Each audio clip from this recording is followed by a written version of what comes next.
Hi everyone, it's Simon Keeling here at weatherweb.net. Thanks again for watching. It is Monday the 30th of December. Now, I'm going to be repeating this so often to you through the year, but we're gradually changing over our Twitter account. So, can you now follow at WXWeb? Okay, we'll still use the old at Weather School account, but if you can follow at WXWeb, that would be brilliant. And also, you can follow us on Facebook as well. Just do a search on Facebook for us at Weather School, but we'll be changing that one over to WeatherWeb as well. But for now, the Twitter feed is at WeatherWeb, so at WXWeb. Okay, superb satellite picture this morning showing the clearance going eastwards here across the country. Look at the back edge of that front. That is absolutely superb. So the sun is shining in from this angle here. Of course, it's coming in from there because it's midday, so it's coming in from the south. And you can see the shadow, look, that it's casting. Excuse me, behind the front there. Absolutely superb. And this here is a backbent occlusion that's round like that, and then cold front runs down there like so, and the warm front is off somewhere up here like that. So superb pictures coming in from the satellite, and this is the more unstable air as well, coming in from the northwest here. Look, you see there the lines of cumulus clouds that have formed. That's the cooler air that's coming south and east. I say cooler, it's cooler at upper levels, but sunshine to come for many during the course of this afternoon. Superb satellite picture. You could just look at those all day, couldn't you?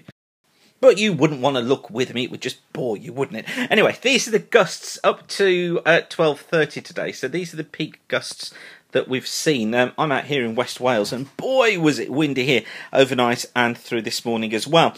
Generally, you can see here that we're looking at gusts got up to 65 miles an hour or so. We saw a little bit faster further south across the southwest, where we're looking at 70 miles an hour plus there.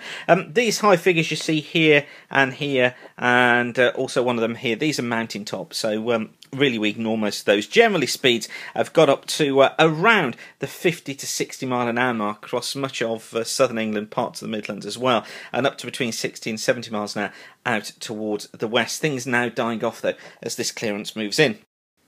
Now, not much change taking place over the next few days. This is the 7 to 10 day mean of the 500 millibar flow. We've got the ECMWF on the left there. We've got the GFS on the right. And what these are doing is looking at what we call the 500 millibar heights. And 500 millibars is about 18,000 feet in the atmosphere, and what it does is it gives us an idea over the sort of medium term as to how troughs and ridges and blocks of air are moving around in the atmosphere. And we join lines of equal height by the black lines you can see on here, and also that singular red line as well.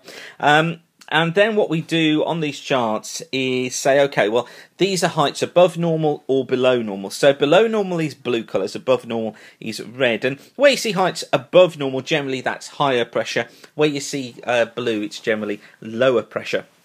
And what we've got on here, look, it's useful to compare both models. ECMWF continues with this idea of the screaming jet stream coming in across the Atlantic. Bit of a ridge building here. This is the period, by the way, from next Monday through to Thursday the 9th. And big ridge though here, look, across Scandinavia.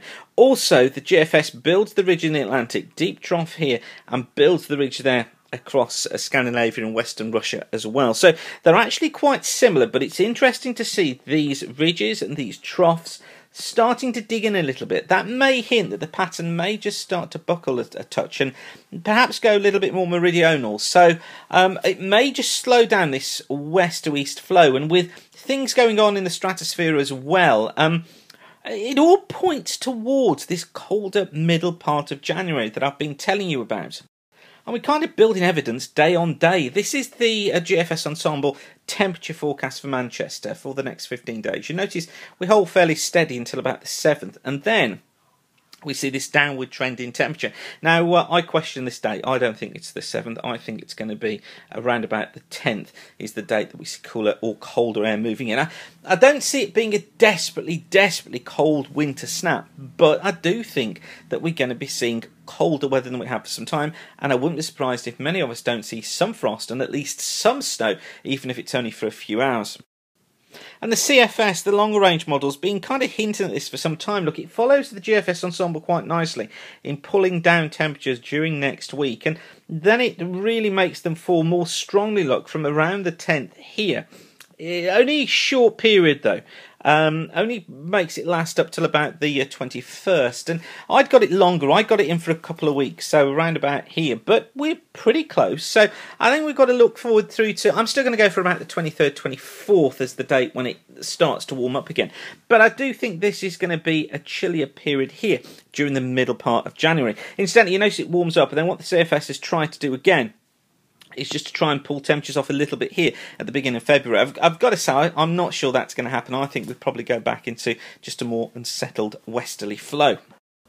So we'll continue with our unsettled theme for a while and stick with our idea of this cooler middle part of January too. So brief reminder, remember, if you're following us on Twitter, it's now at WXWeb, if only I could write more clearly than that. And a reminder that WeatherWeb is actually kept free of charge by you coming back and using the site, by telling your friends about us, by following us on Twitter. Because when you use the site and use the charts and you watch the videos, it means that we can put more adverts in front of you, and it's that generates the revenue that keeps us free of charge. So that's how we do it. We're a professional site. We exist to make money, and that's how we manage to keep the site up and running. All thanks to you.